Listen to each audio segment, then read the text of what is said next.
ইনশাআল্লাহ আপনাদের সামনে পবিত্র কোরআনের তাফসীর বয়ান করছেন জনাব আলহাজ হযরত মাওলানা মোহাম্মদ আব্দুল হক আব্বাসী সাহেব, পীর সাহেব কিবলা, গোয়ালন্দ, ফরিদপুর।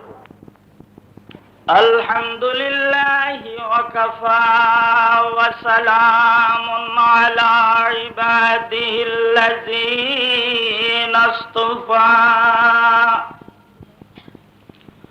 আল্লাযী আরসালাহু বিল হাক্কি বাশীরান ওয়া নাযীরা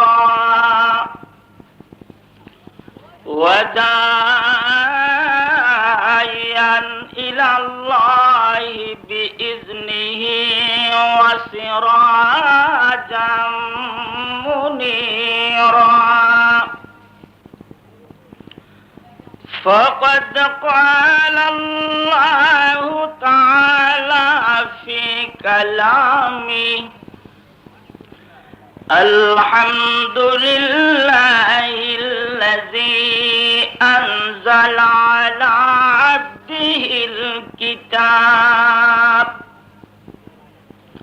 على عبده الكتاب ولم يجعل له عوجا قيما لينذر بأسا شديدا من لدنه ويبشر المؤمنين الذين يعملون الصالحات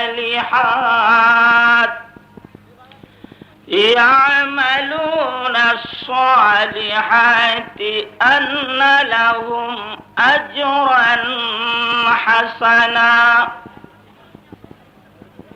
صدق الله مولانا العظيم إن الله وملائكته يصلون على النبي يا أيها الذين آمنوا صلوا عليه وسلموا تسليما اللهم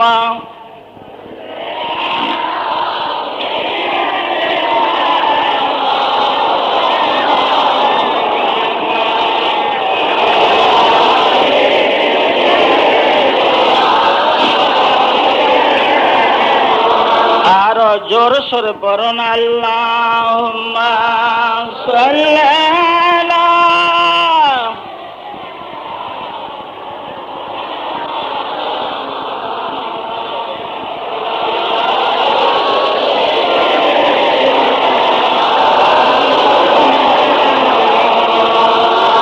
আমার সাথে সাথে বলুন বালাগাল উলা বিকামালিহি كشف الدجى بجماله حسنت جميع خصاله صلوا عليه وآله دیروز در بستان سرا ہم توتیان خوشنوا کرتے تھے نعت مصطفیٰ بلغ العلا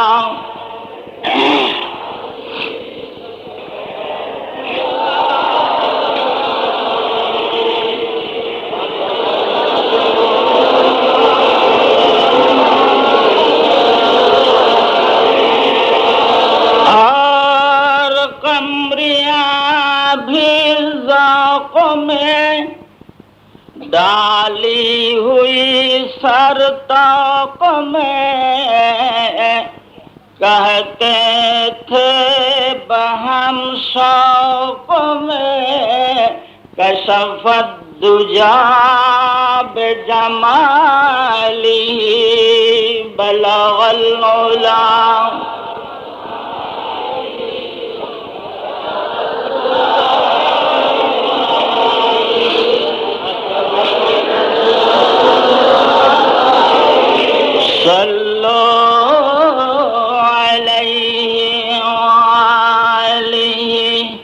और बुलबुलिया भी सौ बसो लेके हर एक गुल का बो करते थे बहम गुफ्तगू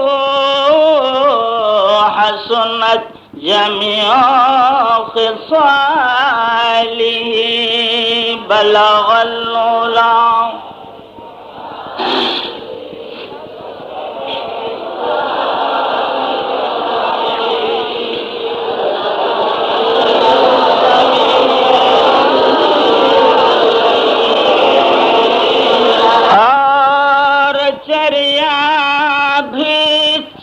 चाहिए भला इंसान क्यों चुप रही लाज़म है उनको यूं कही सल्लु अलैहि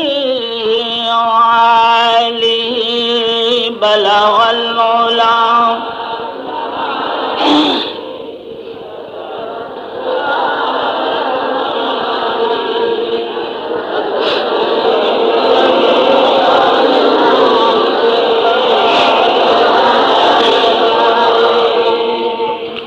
अम्मा बाद মহাসম্মানিত পরম শ্রদ্ধেয় দক্ষিণবঙ্গের অলিকুল শিরোমণি আমার রাহবরে কামেল মুর্শিদ মুকাম্মেল রুহানি পিতা তবিবুল কলব চলাভাঙ্গার জনাব আলা হযরত পীর সাহেব কিবলা দামাত বারাকাতুহুমুল আলিয়ার সুযোগ্য সন্তান, চলাভাঙ্গা দরবার শরীফের উত্তরসূরি গদিনিসীন মাননীয় হযরত মাওলানা সৈয়দ সাদ হুসাইন শাহ সাহেব হুজুর কিবলা, দিগার মুআজ্জাজ হযরত উলামায়ে কেরাম,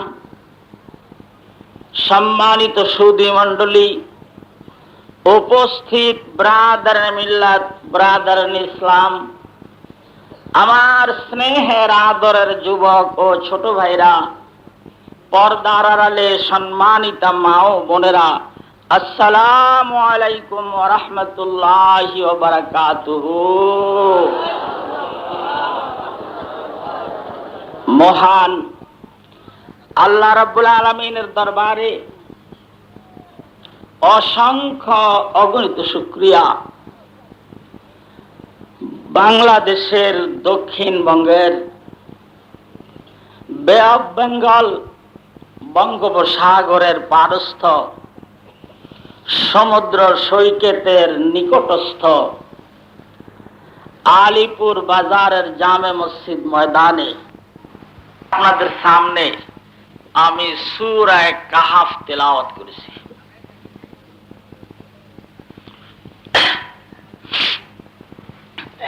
এই সূরাটার নাম হলো সূরা কাহাফ। কাহাফুন শব্দের অর্থ পাহাড়ের গুহা। আজ থেকে ৬,০০০ বছর পূর্বে বর্তমান জর্দানের রাজধানী আম্মান থেকে ৭ কিলোমিটার দক্ষিণ পূর্ব কর্নারে পাহাড়ের টিলায় এবং পাহাড়ের কুচির ভিতরে গুহার ভিতরে এক ঐতিহাসিক মর্মান্তিক লোমহর্ষক ঘটনা ঘটেছে। এই সূরার মধ্যে সেই ঘটনার বর্ণনা রয়েছে, এই জন্য এই সূরার নাম রাখা হয়েছে সূরা কাহাফ, পাহাড়ের গুহা। এই সূরাটা নাজিল হয়েছে রাসূলের জন্মভূমি পবিত্র মক্কা নগরীতে। এই সূরার মধ্যে ১১০টা আয়াত এবং 12টা রুকু রয়েছে। আল্লাহ রাব্বুল আলামিন যদি আমাকে বলার তৌফিক দেন এবং তৎসঙ্গে সামঞ্জস্যপূর্ণ আল্লাহ রাব্বুল আলামিন যদি আপনাদেরকে শুনবার মতো ধৈর্য দান করেন, আমি 3 রাতে শাব্দিক অর্থ ও আংশিক ব্যাখ্যার মাধ্যমে যতখানি এগিয়ে যেতে পারি আমি চেষ্টা করব ইনশাআল্লাহ। আউযু বিল্লাহি মিনাশ শাইতানির রাজিম। জোরে পড়ুন, বিসমিল্লাহির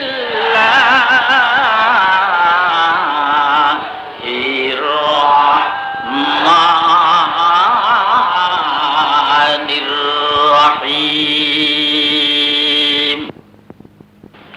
আম হাসিবতা আন্না আসহাবাল কাহফি ওয়ার রাকিম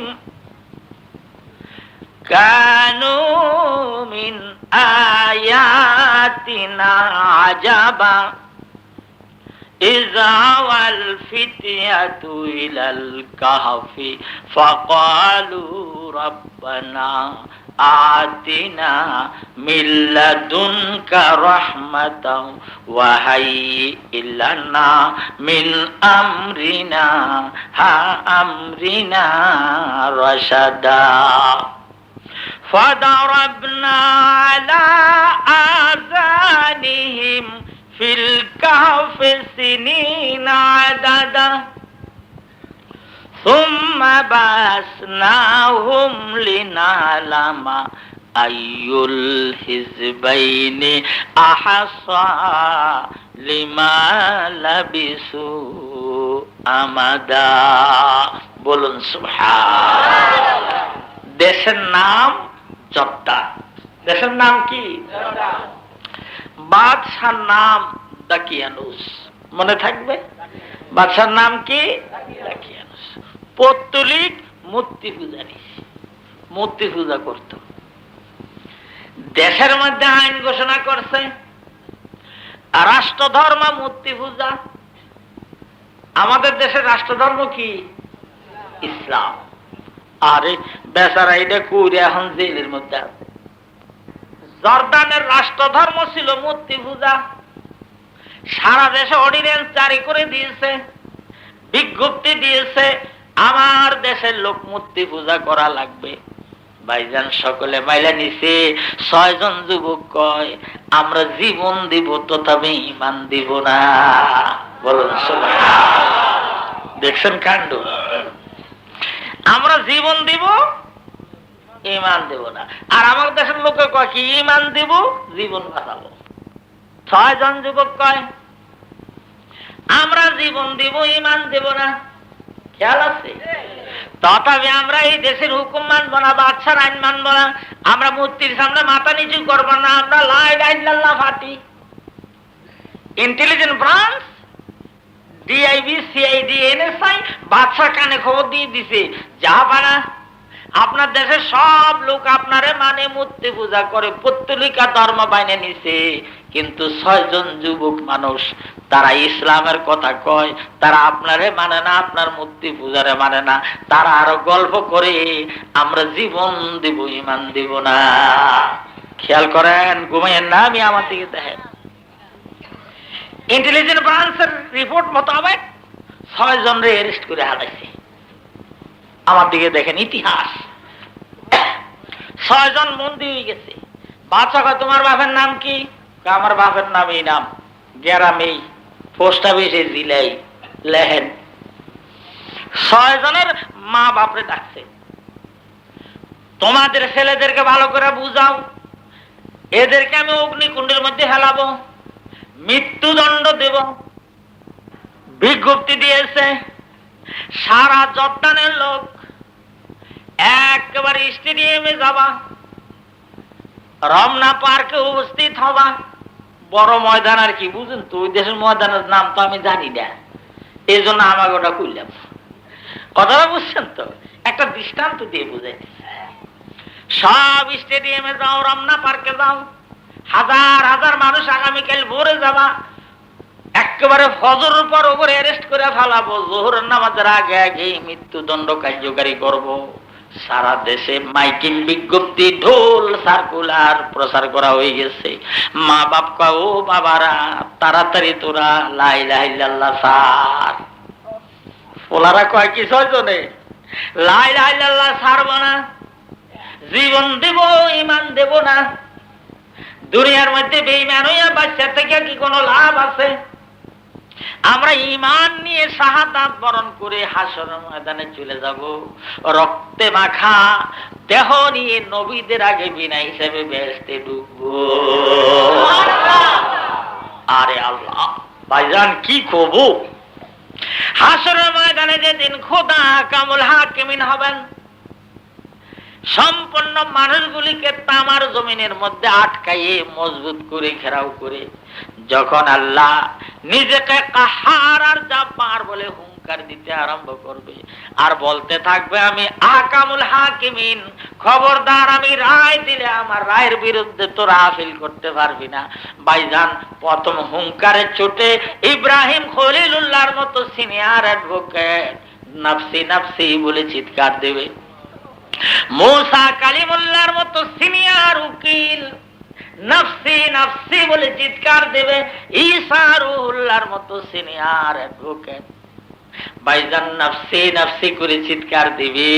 ওই সময় শহীদের দল রক্ত মাখা জামা নিয়ে খোদার সিংহাসনের কাছে দিয়ে এই জাব্বার কাহার হুঙ্কার দিতেছে, ওই রাগের সময় সামনে দিয়ে বিনা হিসাবে ড্যাম কে আর অবস্থায় বেহেশতের দিকে রওনা দিবে। আল্লাহ রাব্বুল আলামিন ডেকে বলবেন, এত বড় আসপর্দা কার, যেখানে আমার হুঙ্কারের চোটে নবীরা নাফসি নাফসি বলে চিৎকার দিতেছে, ওলিদের চক্ষু উল্টাইয়া গেছে। এই সময় তোমরা এত বড় আসপর্দা আমার আহকামুল হাকিমিনের সিংহাসনের কাছে দিয়ে এভাবে বেপরোয়া ভাবে বেহেশতে যাইতেছ, তোমরা কে দিকে ফিরে আসো? এই বলে যখন ডাক দিবে তারা এসে বলবে, যতই রাগো না কেন আমরা হিসাব দিব না। বাবা সারগার খোদা পুরুষাদ বগুয়ামদার জওয়াবেউ শহীদ খঞ্জারে এসকাত গওয়াহেউ কাফনদারাম। আল্লাহ তুমি দেখো, এত রাগারাগি করো না। লক্ষ লক্ষ বছর তোমার জমিনের মধ্যে শুয়েছিলাম আমরা শহীদ, এই দেখো আমাদের কাফনের মধ্যে তাজা রক্ত। এই কথাটা বলার সাথে সাথে কাফনের থেকে তাজা রক্ত টপ টপ করে পড়া আরম্ভ করবে। তারা বলবে, খোদারে লক্ষ লক্ষ বছর জমিনের মধ্যে শুয়েছিলাম, তোমার জমি লোহা খাইয়া ফেলছে, কত মানুষের কাফনের কাপড় খেয়ে ফেলছে, আমাদের কাফনের কাপড়ও খায় নাই। দেখো আমাদের কাফনের কাপড়ের থেকে তাজা রক্ত পাইয়া পাইয়া পড়তেছে, আমরা হিসাব দিব না।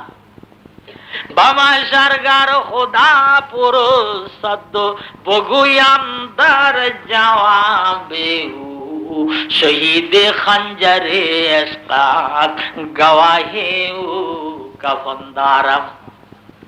আল্লাহ বলবেন, এদিকে আসো, হিসাব তোমরা দিও না, আমি হিসাব নেব না, তোমরা আসো আমার কাছে একটা জিনিস চাইয়া তারপরে যাও। শহীদরা বলবে, তোমার কাছে চাওয়ার মতো পাওয়ার মতো আর কিছু নাই। আল্লাহ বলবেন, ফিরে আসো, কিছু চাও। কত মানুষে আমার কাছে চাইতেছে, আমি দেই না, আর তোমাদেরকে আমি অনুরোধ করতেছি কিছু চাও। তখন শহীদরা বলবে, আমরা একটা জিনিস চাইতে পারি, যদি তুমি মেহেরবানি করে দাও, আমাদেরকে আবার দুনিয়ায় পাঠাইয়া দাও, আমরা আবার শহীদ হয়ে আসবো। আল্লাহ রাব্বুল আলামিন জিজ্ঞাসা করবেন, এত অত্যাচার এত নির্যাতন তোমাদের উপরে করা হলো, বেলেট দিয়ে চামড়া কাটলো, বেনেট দিয়ে তোর শরীর গাও করে লবণ লাগাইয়া দিল, এরপরও তুই আবার শহীদ হতে চাস কেন?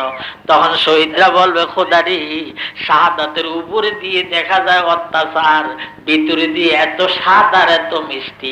আমরা লক্ষ লক্ষ বছর কবরে শুয়েছিলাম, কবর থেকে উঠার পরে জিহ্বা নাড়া দিয়ে দেখি জিহ্বার মধ্যে শাহাদাতের স্বাদ। বামা সারগার খোদা পুরসাদ বগুয়াম দর জওয়াবেউ শহীদে খঞ্জরে ইশকাত গওয়াহেউ কাফনদারা।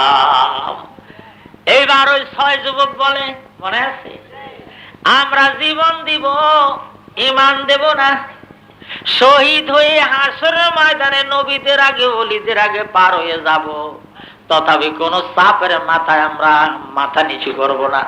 মা বাপ কয়, ওরে সন্তান রে, তোদেরকে বুঝি আর বাঁচাইতে পারলাম না, রাতটা যাওয়ার পরেই ভোরে তোদেরকে সৈন্যরা এসে ধরে নিয়ে যাবে। বলেন সুবহানাল্লাহ। এরা 6 জন করছে কি, ভিতরে ভিতরে গোপনে গোপনে তাল করে হালাইছে। একজন আরেকজনের বাজে কানে কানে কয়, শেষ রাত্রে, ঠিক আছে, তুই কিছু পয়সা টয়সা নিস, শেষ রাত্রে। 6 জনে একবারে গোপনে গোপনে কানাকানি করে পেট শেষ রাত্রে বলাই দেশ ছেড়ে চলে যাবে, হিজরত করবে। খেয়াল করেন,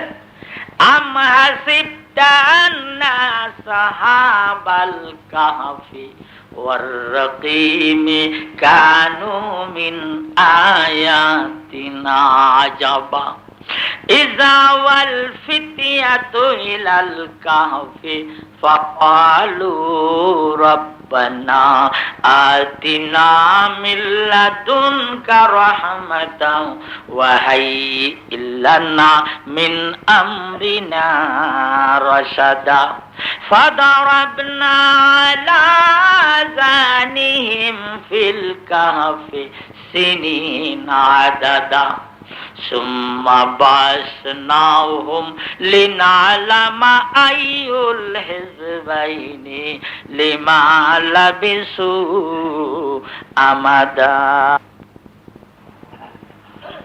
فضربنا على آذانهم ফিল কাহফে সিনিন আদাদা। শেষ রাত্রে 6 জন এই বাড়ির থেকে ওই বাড়ি, এই গ্রামের থেকে ওই গ্রাম, ওরা গোপনে গোপনে লাইন ফাইন করে রওনা দিছে। শেষ রাত্রে দেশ ছেড়ে যাবে, ছোট্ট এক রোড ধরে যাইতেছে, হিজরত করবে, জন্মভূমি ত্যাগ করে যাবে ইসলামের জন্য।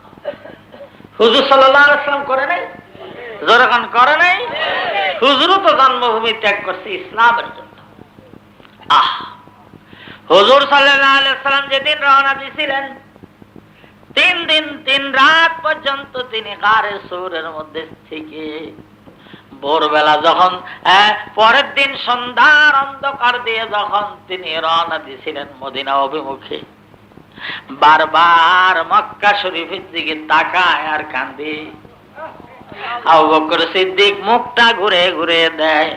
আল্লাহর হাবিব বলেন, আবু বকর মুখ ঘুরাস কেন? জন্মভূমির মায়া আমি সহ্য করতে পারি না। দেশ ছেড়ে বিদেশেতে চলে যায়, জন্মভূমির দিকে ফিরে ফিরে যায়। আবু বকর সিদ্দিক বলে, হুজুর ওদিকে তাকাইয়েন না, অত্যাচার নির্যাতন করে আপনার দেশের থেকে বিতাড়িত করে দিল, আবার সেই দেশের দিকে তাকান কেন? আল্লাহর হাবিব বলেন, আবু বকর সিদ্দিক রে, জন্মভূমির মায়া সহ্য করতে পারি না। এই দেশের জনগণ আমার উপরে অত্যাচার করেছে, আমার জন্মভূমি তো আমার উপরে অত্যাচার করে না। বলেন সুবহানাল্লাহ। আল্লাহ রাব্বুল আলামিন তখন বলেছিলেন, আপনি কাঁদেন না, আপনি আর জন্মভূমির দিকে তাকায় তাকায় চোখের পানি ফেলবেন না, আপনি হিজরত করে মদিনায় চলে আসুন। অল্প দিনের মধ্যেই জন্মভূমি মক্কার বাদশা বানাইয়া শাসনবার হাতে দিয়ে আপনার আমি ফিরাইয়া আনবো, তবে এভাবে ফিরে আনবো না। মক্কার শাসনভার আপনার হাতে সুপর্দ করে আপনাকে সম্রাট হিসাবে মক্কায় আমি ফিরাইয়া আনবো। এই সান্ত্বনা পাওয়ার পরে আল্লাহর হাবিব হাইটে গিয়েছিল 290 মাইল জায়গা, 13টা স্টপেজ দিয়ে আবু বকর সিদ্দিকের সাথে করে হুজুর মদিনা দিয়ে মাত্র 8টা বছর গেছে। 8 বছর পরেই রাসূল রওনা দিয়েছে মক্কা শরীফ দখল করার জন্য। আগের বছর আল্লাহ বলে দিয়েছেন, ইন্না ফাতাহনা লাকা ফাতাহাম মুবিনা। হুজুর কাঁদেন না, মনে দুঃখ নিয়েন না, যত ঠগাই আপনি ঠকতেছেন এই ঠগার জের একদিন উঠবে। 2-1 বছরের মধ্যে মক্কা বিজয় হয়ে যাবে, মক্কার শাসনভার আমি আল্লাহ আপনার হাতে ছেড়ে দিব। মাত্র 8টা বছর পরেই আল্লাহর হাবিব হযরত আলীকে বডিগার্ড বানাইয়া কয়েক হাজার সাহাবী নিয়া মক্কার দিকে রওনা দিয়েছে। মক্কা বিজয় করবে বিনা রক্তপাতে, 1 ফোঁটা রক্ত পড়ে নাই। শুধু তিনি নারায়ে তাকবীর আল্লাহু আকবার দিয়ে ঢুকে গেছেন। বলুন সুবহানাল্লাহ। মক্কার ঘরের দরজা যে হযরত আলীর কয়, সাহাবীয়ালারে ডাকো। হযরত আলী যা ডাক দিয়েছে, ও উসমান ইবনে তালহা, তোমার হুজুর ডাকতেছে। মক্কা বিজয় হয়ে গেছে। হুজুর সাল্লাল্লাহু আলাইহি ওয়াসাল্লাম ইসলামিক রিপাবলিক অফ মদিনার ফার্স্ট প্রেসিডেন্ট হিসাবে তিনি মক্কায় ঢুকে গেছে, মক্কার শাসনভার হাতে নিয়ে ফেলছে। বিদায় তোমাকে প্রেসিডেন্ট সাহেব ডাকতেছে, তাড়াতাড়ি আসো। ওসমান ইবনে তালহা চাবিটা হযরত আলীর হাতে দিয়ে বলে, আমি যাব না, আমার ভয় করতেছে। হযরত আলী বলেন, কেন? কয়, যে বছর তিনি হিজরত করতে যাবেন সেই বছর একদিন রাত্রে আমার কাছে চাবি চাইছিল, আমি দেই নাই। তখন তিনি বলছিলেন, ওসমান কাজটা ভালো করো নাই, যদি এই ঘরের চাবি আমার হাতে যায়, যদি আমি তোমারে না দেই সে কেমন হবে? আমি তখন বলছিলাম, এই স্বপ্ন আপনি চোখে দেখেন না। আজ যদি আমি যাই, যদি কয় সেদিন আমারে চাবি দিলি না কা, আমার উপায়টা কি হবে? হযরত আলী বলেন, ও ওসমান ইবনে তালহা, তোমরা মুহাম্মদুর রাসূলুল্লাহ চিনো নাই? মুহাম্মদুর রাসূলুল্লাহ প্রতিশোধের নবী না, তিনি ক্ষমার নবী, তিনি দয়ার নবী। তুমি চাবিটা ওনার হাতে দিয়ে দাঁড়ায় থাকো, আমার বিশ্বাস তিনি তোমাকে মাফ করে দিয়ে ওই চাবি তোমার হাতে আবার ফেরত দিয়ে দিবে। ওসমান ইবনে তালহা বলে, আলী তুমি চাবি নিয়ে যাও, রাগের সময় আমি সামনে যাব না। ওসমান বলে, হযরত আলী বলেন, আমার পিছে পিছে আসো, আমি চাবিটা খুলে দেই। দরজাটা খুলে দিছে। হুজুর জিজ্ঞাসা করেন, ওসমান ইবনে তালহা কই? কয়, হুজুর ভয় আসে না? আল্লাহর হাবিব কয়, ডাকো, ভয়ের কোনো কারণ নাই। ওসমান ইবনে তালহা হুজুরের সামনে এসে থরথর করে কাঁপে। হুজুর কয়, ওসমান রে, তোমার মনে আছে যে বছর আমি হিজরত করে যাব সেই বছর গভীর রাত্রে তোমার কাছে চাবি চাইছিলাম, সুবে সুবে আমি একটু নামাজ পড়বো আল্লাহর ঘরে ঢুকে, তুমি আমারে চাবি দাও নাই। আমি যে বলছিলাম যদি এই চাবি আমার হাতে যায়, যদি তোমারে না দেই কেমন হবে? তুমি যে বলছিলা আকাশ কুসুম চিন্তা করেন না, আপনার মতো মানুষ বুঝি এই দেশ জয় করে চাবি নিবেন। ওসমান রে, এখন তো চাবি আমার হাতে এসে গেছে, কি ব্যবহার চাও আমার কাছে? ওসমান ইবনে তালহা বলে, হুজুর আমি অন্যায় করেছি, আমি ভুল করেছি, আপনার কাছে আমি রাষ্ট্রপ্রধান সম্রাটের ব্যবহার চাই। হুজুর আপনার কাছে আমি নবীর ব্যবহার পেতে চাই। আল্লাহর হাবিব বলেন, ওসমান রে, আমি তোমার কৃত সম্পূর্ণ অপরাধ মাফ করে দিলাম, তোমার চাবি তোমার হাতে দিয়ে দিলাম। আর মুহাম্মদুর রাসূলুল্লাহ ওয়াদা করলাম, অদ্য হইতে কিয়ামত পর্যন্ত মক্কার শাসনভার যার হাতে থাকুক না কেন, খোদার ঘরের চাবি তোমার বংশের হাতে থাকবে। Kingdom Saudi Arabia. বর্তমানে সারা পৃথিবীর মধ্যে সবচেয়ে মজবুত রাজতন্ত্র সৌদি আরব।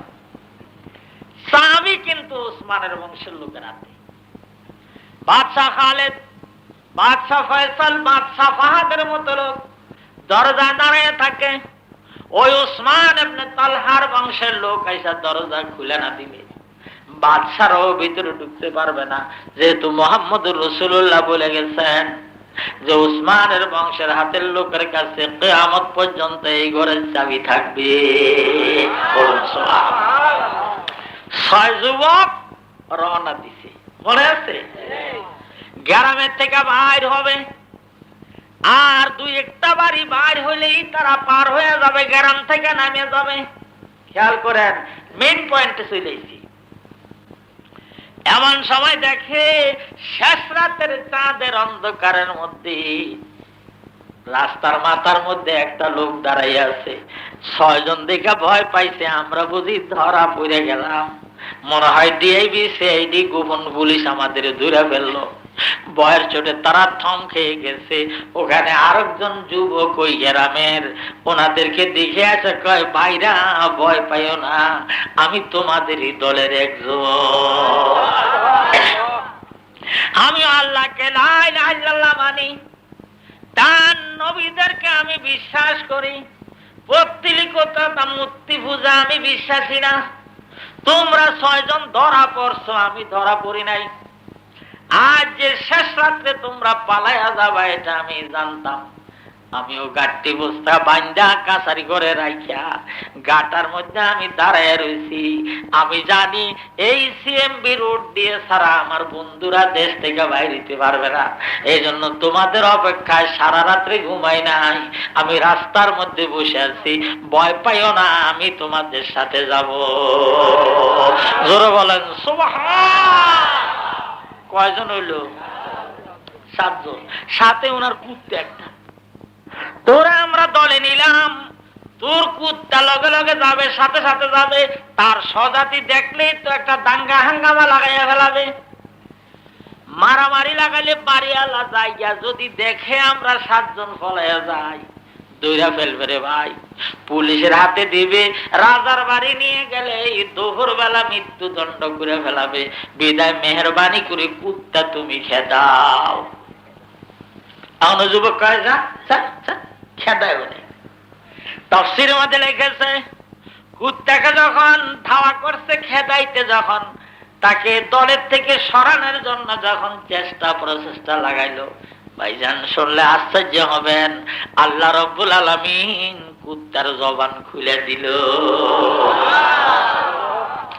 কুত্তা গো ভাইরা, ওই ইমানদার যুবকের দল, তোরা বেঈমানের দেশে থাকবি না, আমিও বেঈমানের দেশে থাকবো না। তোরা যে আল্লাহর লা ইলাহা ইল্লাল্লাহ মানো, আমি ওই আল্লাহকে লা ইলাহা ইল্লাল্লাহ মানি। ভাইজান কুত্তা, আপনারা মকসুদুল মুমিনিন এবং নিয়ামুল কোরআন পড়ে দেখবেন, কুত্তার মধ্যে ওলির 10টা খাসলত আছে। বলুন সুবহানাল্লাহ। ওলি আল্লাহদের 10টা খাসলত কুত্তার মধ্যে। মানুষরা ওলির খাসলত ধরতে পারলো না, কুকুরে ওলির খাসলত দিয়ে আলাদা। যেমন ওলিরা খাক আর না খাক আল্লাহরে ডাকে, কুত্তারে আপনি খাইতে দেন আর না দেন, আপনার বাড়ি কোনোদিন ছাইড়া যাবে না। যাবে? কোনদিনও না। ভাইজান, দিন ভরে যদি পিটান, সন্ধ্যার সময় আপনার বাড়ি এসে নেজ নাড়বে। এই কথা রাগ হবে না, আমার মারছে আমি এই বাড়ি থাকবো না। আল্লাহ যেমন তার ওলিদের পরীক্ষার জন্য যত বিপদ আপদে দেয়, তারা আল্লাহরে ছাড়ে না। কুকুরও যত পিটান না কেন, অত্যাচার করেন না কেন, মালিকরে ছাড়ে না।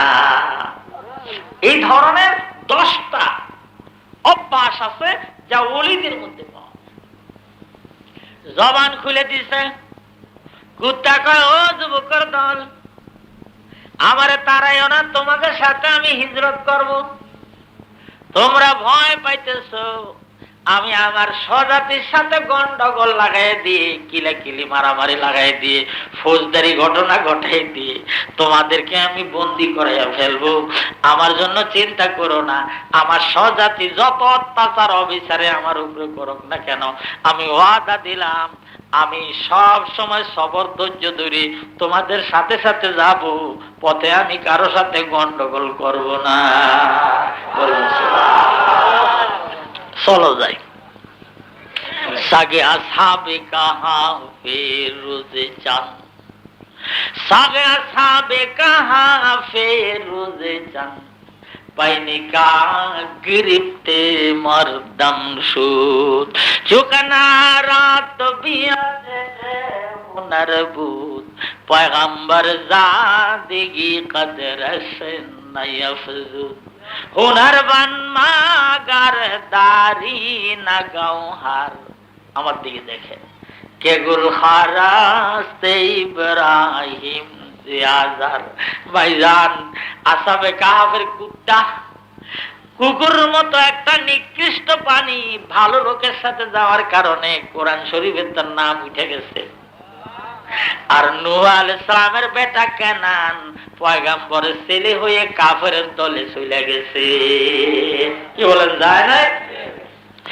আজরের বেটা ইব্রাহিম আলাইহিস সালাম ব্রাহ্মণের ঘরে, পৌত্তলিকের ঘরে, ঠাকুরের ঘরে জন্ম নিয়ে মুসলিম জাতির পিতা হয়েছে। বিদায় শেখ সাদি বলেন, ভালো লোকের সাথে চলো, খারাপ হলেও তুমি ভালো হয়ে যাবা। আর খারাপ লোকের সাথে যদি চলো, পয়গম্বরের বেটা হয়েও তুমি ঠিক থাকতে পারবা না। কথাটা বুঝছেন? সাগে আসহাবে কাহাফে রোজে চাঁদ, বাইনে কাহা গিরিফতে মরদম সুদ, চুকে না রাত বিয়ত বে হুনর বুদ, पैगंबर ज़ादगी कदरश नयफ़ज़ुद, हुनरमंद मागरदारी न गौहार, के गुलखारास्ते इब्राहिम जियाजार। ভাইজান, এবার 7 জন চলছে, পিছনে পিছনে কুকুর যায়, মনে আছে? জর্দানের রাজধানী আম্মান থেকে 7 কিলোমিটার পূর্ব দক্ষিণ কর্নারে, খেয়াল করেন, এক পাহাড়ের কাছে গেছে। আরে বেলা উঠতেছে, ফর্সা উঠতেছে, শুভসাদে করতেছে। একজন আরেকজন দেখো বাইরে ধরা ঘুরে গেলাম। এই যে বেলা উঠে গেল, শুভে সাদে হচ্ছে, ফর্সা হইলে মানুষ ঘুমের থেকে উঠবে, ধরা ঘুরে গেলাম। ওই যে যুবকটা, 7 নম্বর যুবকটা বলতেছে, চল আমরা একটা কাজ করি, এই পাহাড়ের মধ্যে মাঝে মাঝে আমি উট সরাইতে আসি, দুম্বা সরাইতে আসি। এই পাহাড়ের ভিতরে একটা সুন্দর গুহা আছে, এই ছোট্ট মুখ ভিতরে একেবারে খোলা জায়গা আছে, চল আমরা এর ভিতরে যে পলায়ে থাকি, এখানে মানুষজন বেশি আসে না। দিনভর আমরা শুয়ে শুয়ে ঘুমাবো, বেলা ডুবে গেলে আবার মাউরিয়া রওনা দেব। কথাটা বুঝছেন? দিনে হলাইয়া থাকবো, রাত্রে বাড়ি আঁটবো, চল যাই। এরা করছে কি, শুভে সাদেকের সময় ওই গুহার দরজা খুঁজে পাইছে। গুহার ভিতরে ঢুইকা এরা গল্প গুজব করে কয়, চল আমরা যাতে সারা রাত্রে অনিদ্রা ছিলাম, ঘুমাই নাই, পলাবার জন্য খালি সময় খুঁজতেছিলাম, ঘুমাই নাই, এখন আমরা এখানে পাহাড়ের গুহার ভিতরে পলায় পলায় ঘুমাবো, বেলা ডুবে গেলে মানুষ ঘুমাইয়ে গেলে আমরা আবার রওনা দিব। এই বলে 7 জন যখন শোয়ার জন্য জায়গা ঠিক করেছে, ওই কুকুর যে গেটের মধ্যে দারোয়ানের ভূমিকা পালন করতে আরম্ভ করলো। তোমরা ঘুমাও, আমি দারোয়ান, গেটম্যান। পাহাড়ের গুহার মধ্যে গেটম্যান হিসাবে যায়া বসলো। তাফসীরে লেখছে, এভাবে পাও দিয়া মাথাটা পায়ের উপরে রেখে গেটের মধ্যে বসছে, এক দরজা। ওনারা 7 জন ঘুমিয়ে গেছে। ফাদারাবনা আলা আযানিহিম ফিল কাফে সিনিন আদাদা। আল্লাহ বলেন, আমি এই ঘুমের মধ্যে তাদেরকে এমন ভাবে রাখলাম, পৃথিবীর কর্ণকুহুর থেকে তাদের আওয়াজকে আমি সরাই দিলাম। আমি এমন ঘুম পাড়াইলাম, এমন ঘুম তাকে আমি বিবর করে রাখলাম। একদিন নয়, 2 দিন নয়, আমি 309 বছর পর্যন্ত এক ঘুমে রেখে দিলাম। জরুল সুবহান, 309 বছর। فضربنا على آذانهم في الكهف سنين عددا سبحان ثم بعثناهم لنعلم أي الحزبين أحصى لما لبثوا أمدا। ঘুম কিরকম ঘুম? চাইয়া চাইয়া ঘুমায়। আল্লাহ বলেন কানের মধ্যে মোহর লাগাইছি, বহির্বিশ্বর আওয়াজ কর্ণ কুহুরে লাগতে দেয় নাই, কিন্তু তারা ঘুমাইতেছিল চোখ চাইয়া চাইয়া। অপরায়তা আছে, রসুল আপনি যদি দেখতেন ভয় পাইয়া যাইতেন। فضربنا على آذانهم في الكهف سنين عددا ثم بعثناهم لنعلم أي الحزبين أحصى لما لبثوا أمدا نحن نقص عليك نبأهم بالحق إنهم فتية آمنوا بربهم وزدناهم هدى وربطنا على قلوبهم إذ قاموا فقالوا ربنا رب السماوات والأرض لن ندعو من دونه إلها لقد قلنا إذا شططا هؤلاء قوم اتخذوا من دونه آلهة لولا يأتون عليهم بسلطان بين فمن أظلم ممن افترى على الله كذبا وإذ اعتزلتموهم وما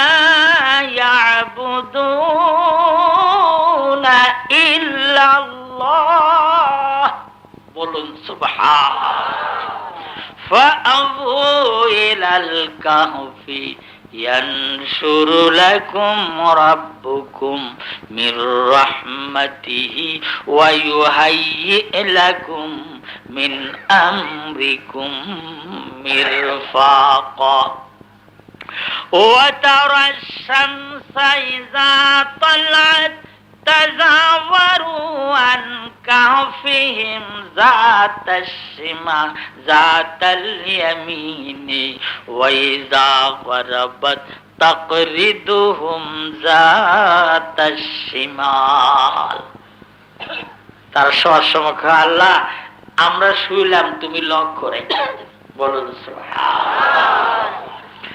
আল্লাহ তোমার নামে তোমার রাহে তোমার দিনকে বাঁচাবার জন্য আমাদের ঈমান রক্ষা করার জন্য জন্মভূমি ছাড়িয়ে এলাম। আল্লাহ পাহাড়ের গুহার মধ্যে আমরা 7 জন কুকুর নিয়ে ঘুমাইলাম। আল্লাহ তুমি আমাদের দিকে লক্ষ্য রাখো বলেন সুবহান। কার কাছে শুয়ে ঘুমাইলো? আমরাও একটু বুইলা কইয়ে শুয়েন। রাতে যখন শুইতে যাবেন একটু বইলে শোয়া লাগবে না? কি কইতে হবে? আল্লাহুম্মা বিসমিকা আমুতু আহইয়া। আল্লাহ তোমার নামের উপরে শুইলাম, তোমার নামের উপরে মরে গেলাম। ঘুম তো একটা মরাই, তুমি আবার জাগাইয়া উঠাইও আল্লাহ, তোমার কাছে কইয়ে শুইলাম। কেউ যদি এই দোয়া পড়ে শোয় আল্লাহুম্মা বিসমিকা আমুতু আহইয়া, আর ওই রাত্রের মধ্যে যদি মৃত্যু হয়, ভাইজান শহীদের দরজা পাবে। আল্লাহ বলেন আমার বান্দা আমার কাছে বইলা ঘুমাইছে। বলুন সুবহানাল্লাহ। ঘুম থেকে উঠা আলহামদুলিল্লাহিল্লাযী আহয়ানা বাদামা আমাতানা ওয়া ইলাইহিন নুশুর। সমস্ত প্রশংসা হয় আল্লাহর জন্য, যে আল্লাহ ঘুমের মতো মৃত্যু থেকে আমারে বাঁচাইয়া জিন্দা করেছে। আমি একদিন তার কাছে আবার ফিরে যেতে হবে। বলুন সুবহানাল্লাহ। আল্লাহ বলেন আমার বান্দারা আমার কাছে বইলা কইনা যাতে ঘুমাইছে আমার দেখা লাগবে। সূর্য যখন উঠতে আরম্ভ করেছে, সূর্যকে বললাম ভোরের সূর্য তোমার প্রখর তাপ আমার বান্দাদের গায়ে লাগবে। ওই গুহার পাশে দিয়ে ঘুরে যাইও যেন ভোরের আলো গায়ে না লাগে। বৈকাল বেলা বলে দিলাম সূর্য রে অস্তের সময় বাম পাশে দিয়ে ঘুরে যেও যখন বৈকালের তাপ আমার বন্ধুদের গায়ে না লাগে। সূর্য উদয়ের সময় যায় ওই গুহার ডান পাশে দিয়ে, আর অস্তের সময় যায় বাম পাশে দিয়ে। ওয়াহুম ফি ফাজওয়াতিম মিন, আল্লাহ বলেন এইভাবে আমি গুহার ভিতরের খোলা জায়গায় তাদেরকে ঘুম পাড়ায় রাখলাম। যালিকা মিন আয়াতিল্লাহ, এটা হলো আমার এক তাজা নিদর্শন। মাইয়াহদিল্লাহু ফাহুয়াল মুহতাদি, আমি যারে হেদায়েত করি সে হেদায়েত পায়। ওয়া মাইয়ুদলিল ফালান তাজিদা লাহু ওয়ালিয়াম মুরশিদা, আমি যদি কারো গোমরা করি, পথ হারা করি, দিশাহারা করি, ফালান তাজিদ লাহু ওয়ালিয়াম মুরশিদা, কোন ওলি কোন পীর তারে হেদায়েত করতে পারবে না। জোরে কান সুবহানাল্লাহ। হেদায়েতের চাবিকাঠি কার হাতে? কোন পীর ওলি কারো হেদায়েত করতে পারে? পরিষ্কার তাজা আয়াত। ওয়া মাইয়াহদিল্লাহু ফাহুয়াল মুহতাদি, আল্লাহ যাকে হেদায়েত দেন তিনি হেদায়েত পান। ওয়া মাইয়ুদলিল ফালান তাজিদা লাহু ওয়ালিয়াম মুরশিদা, আমি যারে গোমরা করি, যারে পথের থেকে নামাইয়ে দেই, দিশাহারা করে দেই, পথ হারা করে দেই, ফালান তাজিদা লাহু ওয়ালিয়াম মুরশিদা, তার কোন ওলি কোন মুরশিদ কোন পীর হেদায়েত দিতে পারবে না। বলুন সুবহানাল্লাহ। তাহলে হেদায়েতের চাবিকাঠি কার হাতে? জোরে কান। মুহাম্মদ রাসূলুল্লাহর মতো মানুষ, তাকে আল্লাহ বলে দিয়েছেন আপনার কাছে হেদায়েতের চাবিকাঠি আমি দেই নাই। হুজুরের চাচা ইন্তেকাল হইতেছে, চাচার নাম কি? আবু তালেব। ছোট্টবেলায় পিতৃ স্নেহ দিয়ে লালন পালন করছে যে চাচা, কাফের বেঈমানেরা মারধর করলে যেই চাচার বুকে এসে আশ্রয় নিত, এই চাচা ঈমান আনলো না। মৃত্যু শয্যায় আবু তালেব পড়ে গেছে। হুজুর মাথার কাছে যে কয়, কাকু আমি আপনার ছেলে, আব্বুরে দেখি নাই, বাপের মায়া আপনার কাছে পাইছি, আপনার ছেলের মতো আমারে লালন পালন করছে, আপনার পাইয়া বাপের ব্যথা ভুলে গেছি। আমি আল্লাহর পয়গম্বর, আপনি মুহাম্মদুর রাসূলুল্লাহ বলেন না, আপনি একটু লা ইলাহা ইল্লাল্লাহ বলেন। মুহাম্মদুর রাসূলুল্লাহ কই না, লা ইলাহা ইল্লাল্লাহ কই।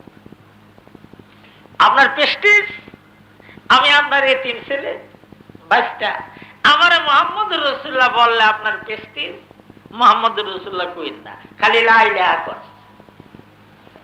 আবু তালেব কয়, বাবারে তুমি যে সত্য পয়গম্বর এটা আমি জানি, তুমি যে একজন সত্যবাদী লোক, সোনার মানুষ, পৃথিবীর সেরা মানুষ, এটা আমি জানি।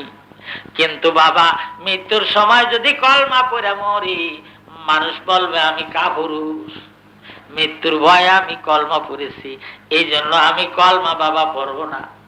হুজুর যখন কানতে আরম্ভ করলো, আল্লাহ রাব্বুল আলামিন ওহী নাযিল করে দিয়ে বলেন, ইন্নাকা লা তাহদি লিমান আহবাবতা ওয়ালাকিন্নাল্লাহা ইয়াহদি মান ইয়াশা। হুজুর আপনি আমার হাবিব, আপনি আমার বন্ধু, আপনি সব পয়গম্বরের সেরা পয়গম্বর, আপনি সব পয়গম্বরের নেতা পয়গম্বর, আপনার হাতে আমি হেদায়েতের চাবিকাঠি দেই নাই, আপনাকে আমি হাদি হিসাবে দুনিয়ায় পাঠাইছি, হেদায়েতের চাবিকাঠি আমার হাতে রেখে দিয়েছি, আপনি যাকে ইচ্ছা তাকে হেদায়েত করতে পারবেন না, আমি যাকে ইচ্ছা তাকে আমি হেদায়েত পথ দেখাইয়া দিব। বলেন সুবহান। মাইয়াহদিল্লাহু ফাহুয়াল মুহতাদি ওয়া মাইয়ুদলিল ফালান তাজিদা লাহু ওয়ালিয়াম মুরশিদা। কোন কোন মুফাসসিরিন হযরত এখানে আরেকটা ঘটনা বর্ণনা করেছেন। আম হাসিবতা আন্না আসহাবাল কাহফি ওয়ার রাকিব। আরেকটা তরজমা দেন, ওনারা আরো একটু ঘুমাক। পাহাড়ের একটা গুহা আর রাস্তার পাশে তিনজন লোক পাহাড়ি এলাকা দিয়ে, দুই পাহাড়ের মধ্যখান দিয়ে রাস্তা, ওই রাস্তা দিয়ে তিনজন বন্ধু লোক হেঁটে যাচ্ছে। মধ্য মাঠের মধ্যে পাহাড়, মাইলকে মাইল এলাকার মধ্যে জনবসতি নাই। হঠাৎ করে তুফান আর মেঘ আরম্ভ হয়ে গেছে। তিন বন্ধু যে ওই পাহাড়ের গুহার মধ্যে আশ্রয় নিল। একটা মুখ, আমাদের দেশে যেরকম আমরা রাস্তা দিয়ে যাওয়ার সময় ঝড় তুফান এলে একজনের বাড়ি কাছারি করে যে আশ্রয় দেয়, পাহাড়ি এলাকার নিয়ম হলো ঝড় তুফান আরম্ভ হইলে পাহাড়ের কোনো গুহা জানা থাকলে ওর ভিতরে যে আশ্রয় নিতে হয়।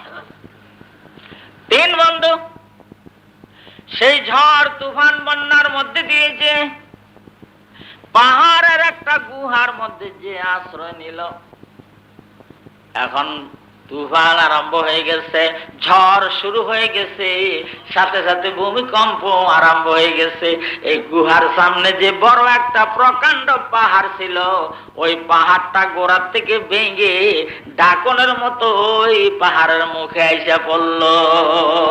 বলেন সুবহান। কথাটা বুঝতেছেন তো?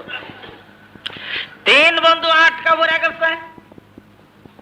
তারা চিন্তা করতেছে লক্ষ লক্ষ মন, কোটি কোটি মনের বড় পাহাড় ভেঙে এসে এই পাহাড়ের মুখে পড়ছে। কিয়ামত পর্যন্ত পাহাড়ও সরবে না, আমরাও বাইরে যেতে পারবো না। আর আমাদের আত্মীয় স্বজনরা তো জানেও না আমরা যে এখানে আশ্রয় নিয়েছি, বিদায় আমাদের মৃত্যু অনিবার্য, এখান থেকে রেহাই পাওয়ার কোনো উপায় নাই। পাহাড়টা এমনি ভাবে এসে গুহার দরজায় পড়েছে। তাফসীরের মধ্যে লেখে সমগ্র গুহার ভিতরে আমাবস্যার অন্ধকার হয়ে গেছে। বিপদ না ভাই, বিপদ না? এক বন্ধু আরেক বন্ধুকে বলে, বাইরে যেই বিপদের মধ্যে আমরা পড়েছি, যেই মুসিবতের মধ্যে আমরা আবদ্ধ হয়েছি, আল্লাহ ছাড়া পৃথিবীতে এমন কোন শক্তি নাই আমাদেরকে এখান থেকে রেহাই দেয়। যদি আল্লাহ ইচ্ছা করেন বাঁচাইতে পারেন, দুনিয়ার কোন শক্তি আমাদের বাঁচাইতে পারবে না। কি বলেন, সত্য না? মানুষ বিপদে পড়লে কিন্তু সোজা হয়ে যায়। তিনজন একেবারে সামনাসামনি, অন্ধকারের মধ্যে একজন আরেকজনের গলা দুইরা কাঁদে। দীর্ঘ সময় পরে তারা স্থির করল, ভাই একটা কাজ কর, এই মহান বিপদের মধ্যে আল্লাহ ছাড়া আমাদেরকে রেহাই দেওয়ার মতো কেউ নাই। চল আমরা মুনাজাত দেই, আল্লাহর কাছে আমরা কান্দি, দেখি আল্লাহ রাব্বুল আলামিন আমাদেরকে বিপদ থেকে রেহাই দেন কিনা। মুনাজাত করবে। একজন আরেকজন রেখা, ভাই তুমি তোমার জীবনের ইতিহাস স্মরণ করো, স্মরণ করে দেখো তোমার জীবনের সবচেয়ে ভালো কাজ যেটা করেছো, সেই কাজের রেফারেন্স দিয়ে, সেই কাজের হাওলা দিয়ে তুমি মুনাজাত দাও। আমরা দুইজন আমিন আমিন কব। আবার আরেকজনে মুনাজাত দেব, দুইজন আমিন আমিন কব, আরেকজনে মুনাজাত দিবে, দুইজন আমিন আমিন কবে। নিজের জীবনের ইতিহাস স্মরণ করে সবচেয়ে ভালো ইবাদত যেটা, ওই ইবাদতের রেফারেন্স দিয়ে মুনাজাত করো। একজন লোককে শোন, এই বিপদের মধ্যে পড়ে জীবনের ইতিহাস তালাশ করে ফেলছি, সব আমার স্মরণ আছে, আমার জীবনে আমি কোনো ভালো কাজ করছি সব আমি তালাশ করছি, আমার জীবনে একটা ভালো কাজ আমি করেছি। আমার আব্বা অসুস্থ মানুষ, তিনি অসুস্থ অবস্থায় ঘরে ছিলেন। আমি একদিন ওনার মাথার কাছে জিজ্ঞাসা করি, আব্বা আপনার কিছু লাগবে কিনা? আমার আব্বা কয়, বাজান রে আমি এক গ্লাস ঠান্ডা পানি খাবো। আমি যখন ঠান্ডা পানি আনতে গেছি আর দেখি আমার আব্বা ঘুমাইয়ে গেছেন। আমি রোগী মানুষকে জাগাইয়া পানি খাওয়াই নাই, আবার পানিটা কোন জায়গায় রেখে আমি ঘুমাই নাই। যদি না আব্বা ঘুম থেকে জেগে আমার ডাক দিয়া কয়, করে বাজান পানি কই, তা আমার আব্বা পিপাসায় কষ্ট পাবেন, এই জন্য আমি ঘুমাই নাই। আমি গ্লাসটা হাতে নিয়ে আমার আব্বার মাথার কাছে ভোর পর্যন্ত দাঁড়াইয়াছিলাম। ফজর যখন আজান হলো, আমার আব্বা চক্ষু খুলে আমার দেখে কয়, বাবা পানি আনছো? কয় জি। এখন ফজর আজান হয়ে গেছে, তুমি কি ঘুমাও নাই? আমি বলছি, আব্বু আমি ঘুমাইলে যদি আপনি পানি তালাশ করেন এই জন্য আমি ঘুমাই নাই, আর ডাক দিয়ে এই জন্য খাওয়াই নাই, আপনি অসুস্থ মানুষ। তখন আমার আব্বা কত খুশি হয়েছিল, আল্লাহ আমার ওই দিনকার ইবাদত যদি তুমি কবুল করে থাকো, এই মহা বিপদে আমাদেরকে তুমি উদ্ধার করো। এই বলে মুনাজাত দিতেছে, দুইজন বলতেছে আল্লাহুম্মা আমিন। মুনাজাত করার সাথে সাথে দেখি গুহার দরজার 3 ভাগের 1 ভাগ ফাঁক হয়ে গেছে। ওই লক্ষ কোটি মনোজনের পাহাড় মুনাজাতের চোটে 3 ভাগের 1 ভাগ সরে গেছে, ভিতরে আলো দেখা যাচ্ছে। এবার এরা একজন আরেকজনকে বলতেছে, আমাদের মুনাজাত কার্যকারী হইতেছে, তুই মুনাজাত দে। 2 নম্বর ব্যক্তি হাত উঠে, আল্লাহ আমি একজন বদলা নিয়েছিলাম, বদলাকে আমি 1 টাকা দেব, আরেকজন বদলা নিয়েছি তাকেও 1 টাকা দেব।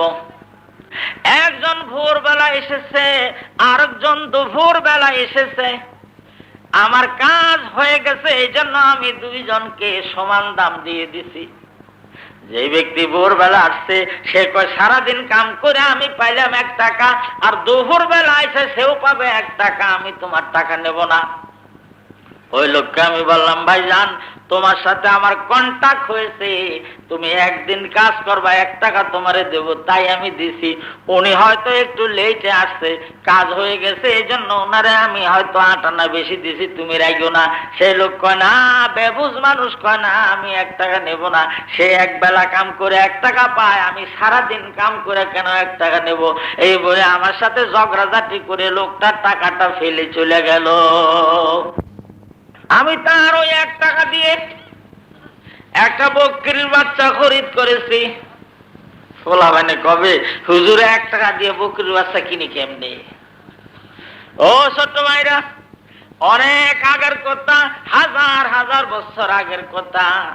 আজ থেকে 800 বছর আগেই তো 1.5 টাকা দিয়ে একটা গাই পাওয়া যাইতো, যে গায়ে 8 থেকে 10 সের দুধ দিত। সম্রাট শাহজাহানের আমলে, মাত্র 800 বছর আগের কথা। আর আমি যে কথা বলছি এটা হলো হাজার হাজার বছর আগের কথা। আজ থেকে প্রায় 7000 বছর আগের কথা বলতেছি। বলুন সুবহান। 1 টাকা দিয়ে একটা বকরির বাচ্চা কিনেছি,